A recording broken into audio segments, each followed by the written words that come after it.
Dans cette vidéo, on va explorer un mécanisme profond, mal compris, mais fondamental. Le lien direct entre la libération des toxines physiques et la réactivation consciente d'émotions anciennes. Le corps ne stocke pas que des toxines, il stocke des états. Lors d'un choc émotionnel, physique, anesthésique ou même énergétique, il arrive que le système nerveux soit dépassé et qu'il ne peut pas traiter. Ce qu'il ne peut pas traiter, il le stocke. Pas seulement en souvenir, mais dans le corps même. Les graisses, les fascias, les muscles, les organes, ce qui stocke, c'est une empreinte complète. L'émotion, l'image mentale, la douleur et aussi les substances chimiques présentes à ce moment-là. Les anxiolytiques, l'anesthésie, l'alcool, les métaux lourds, les perturbateurs endocriniens, etc. C'est un paquet toxico-émotionnel figé, encapsulé dans les tissus.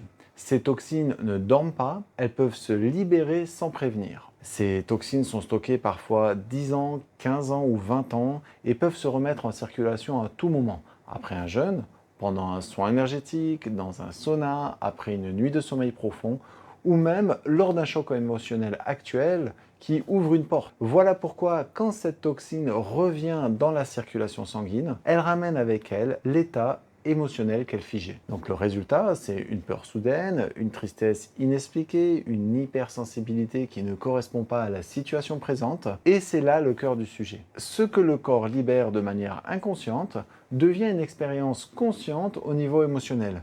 Le mental croit que c'est maintenant, mais ce n'est qu'un écho du passé. Alors le cerveau ne fait pas toujours la différence entre une émotion fraîche et une émotion ancienne qui se réactive.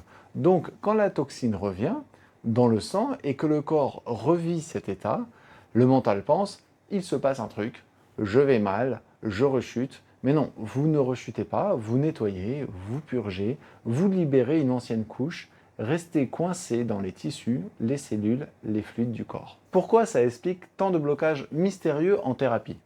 Beaucoup de gens font un énorme travail émotionnel, énergétique, psychologique, et pourtant ils revivent les mêmes émotions, les mêmes tensions, les mêmes crises. C'est frustrant, c'est usant, et souvent on pense que quelque chose ne va pas chez soi.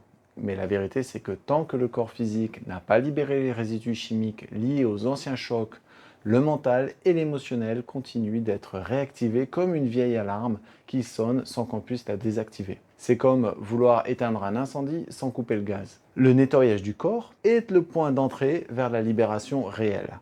Alors oui, la parole est utile, le cœur est précieux, l'intuition est sacrée. Mais si le terrain du corps est saturé, toutes ces voies de libération restent instables. La détoxination, quand elle est bien faite, permet d'arrêter la réactivation involontaire des émotions anciennes, de stabiliser les états intérieurs et surtout de rendre durable ce qu'on a transformé.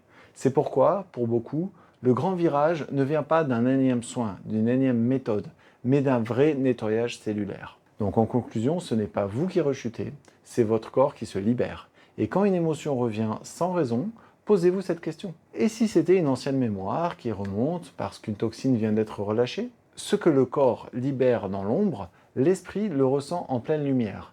Et si vous voulez faire le travail comme il faut, profondément, durablement, commencez par le commencement. Libérez le corps. Les émotions suivront. Merci pour votre attention. Je vous souhaite une bonne journée et à bientôt.